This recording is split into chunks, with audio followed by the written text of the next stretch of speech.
For privacy reasons, the names of individuals involved in this case have been changed. Stay tuned. He left no trace. He chose no set victims. He didn't kill for revenge, for love, or for money.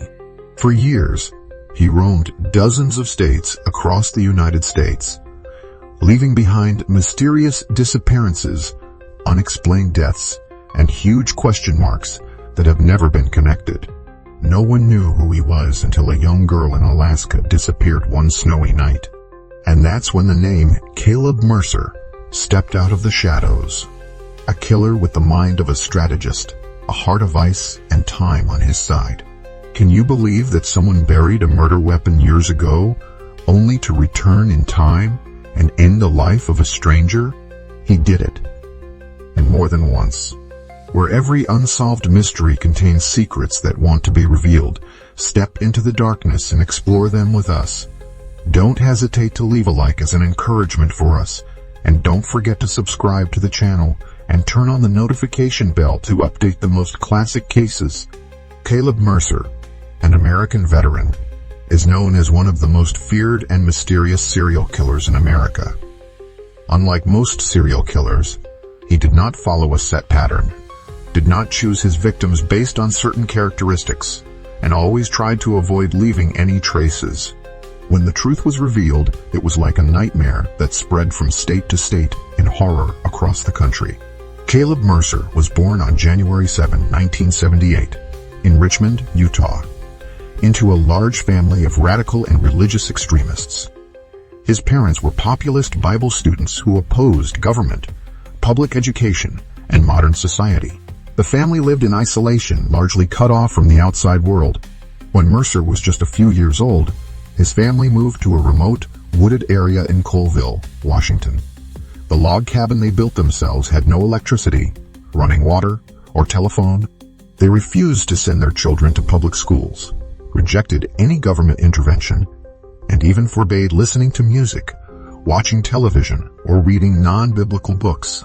Throughout his childhood, Mercer had no friends, did not interact with strangers, and was completely surrounded by radical teachings, conspiracy theories, and antisocial behavior.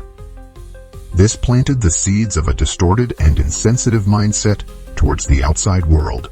He grew up in isolation and began to show signs of psychological deviance as a teenager. Mercer confessed that from the age of 14, he began torturing animals, tying cats to trees and shooting them with arrows, skinning squirrels while they were still alive, and feeling excited when witnessing pain. As his family gradually approached a new extremist religious group, Mercer was further influenced by the dogmas that viewed outsiders as sinful and deserving of punishment. It was during this period that he began to secretly harbor violent fantasies towards people. In 1998, at the age of 20, Mercer joined the United States Army. This was the first time he had left the control of his family. During his service, he was sent to bases in the United States and spent some time in Egypt. Military reports described Mercer as quiet, disciplined, rule-abiding, and completely normal. What no one knew, however, was that it was during this time that Mercer planned his first murder. He studied criminal psychology and how to avoid leaving traces and began to form his own philosophy of life. Of no identity, no emotional connection, no pattern. After leaving the military, Mercer began a wandering life, working in construction and home repair, a profession that allowed him to move constantly and, more importantly, provided easy access to homes, tools, and items useful for his murder plans. His life passed in silence. No one suspected that the soft-spoken customer, friendly man, was one of the most sophisticated and terrifying serial killers in modern America. In mid-2001, Caleb Mercer committed his first murder, a case with no victim, no obvious crime scene, and no one at the time who noticed anything unusual.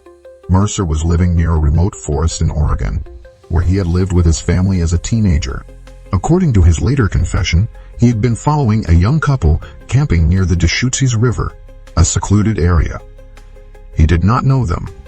To him, they were simply two random people who were perfect targets. He waited until late at night, when the couple was fast asleep in their tent. Quietly approaching, Mercer brought a pistol and restraints. With chilling calm, he entered the tent, held both of them at gunpoint, tied their hands, and dragged the woman outside first. He brutally tortured her in front of her lover, in order to instill the ultimate despair. After killing the girl, he returned and dealt with the man, shooting him dead on the spot. After committing the crime, Mercer left no trace. He dragged the body away from the riverbank, buried it shallowly, and camouflaged the area with branches and rocks. He did not carry a phone, did not use a car near the scene, and did not know who the victims were, all of which were intentional. He did not want any connection to the victims. As he later said, "If I don't know who they are, the police will never know." The case was never solved.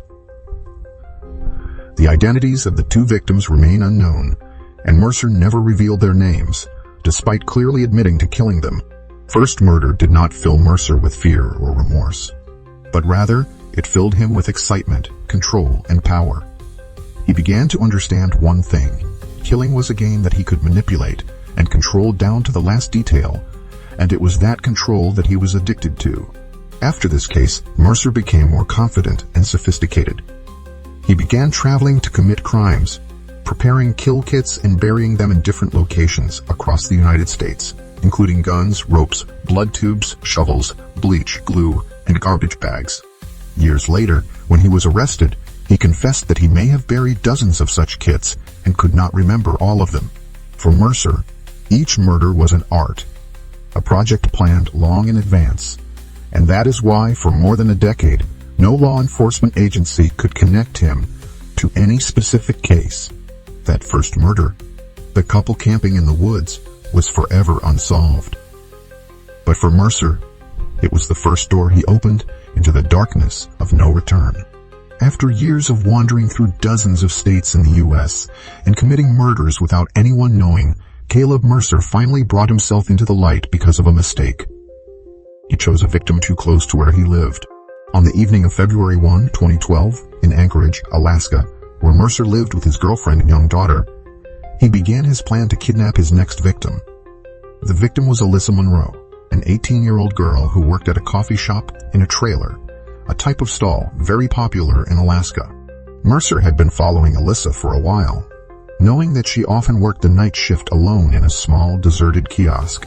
He prepared a plan. That night, under a thick coat, he hid a gun and rope and entered the counter under the guise of a normal customer. In an instant, he pulled out a gun, restrained Alyssa, tied her hands, stuffed her into his pickup truck, and left the scene. The security cameras in the booth recorded the entire incident, but because it was dark and he was wearing a hood, police were unable to immediately identify him.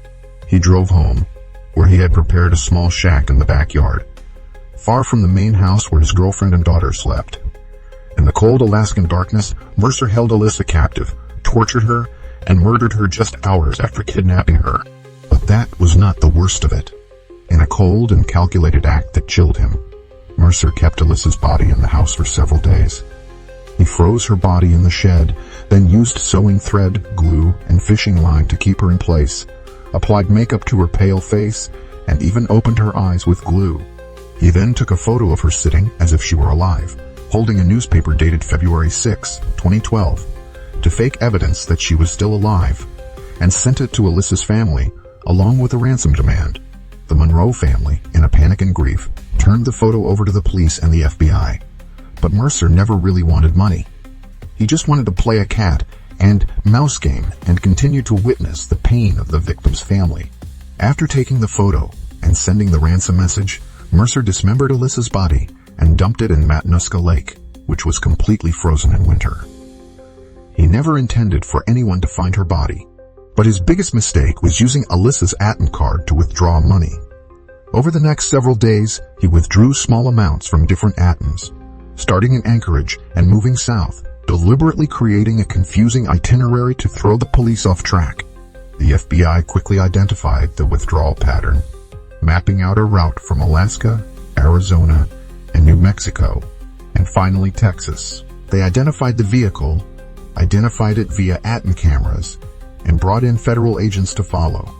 On March 13, 2012, at a gas station in Lufkin, Texas, Mercer was stopped by police while driving his Chevy Trailblazer. Inside the car, police found Alyssa Monroe's bank cards, cash, a gun, and restraints. Caleb Mercer was arrested on the spot. After his arrest, Caleb Mercer quickly confessed to the kidnapping and murder of Alyssa Monroe. But what shocked investigators even more was what he revealed next. During dozens of tense interviews with the FBI over several months, Mercer admitted to at least 10 other murders across the United States, from Vermont to Washington. However, he deliberately withheld specific information such as the victims' names, locations, or times of the crimes. His refusal to reveal details turned the investigation into a sick mind game between Mercer and the authorities. "I don't want to give anyone comfort," Mercer said coldly during one interview when asked to reveal the locations of his victims.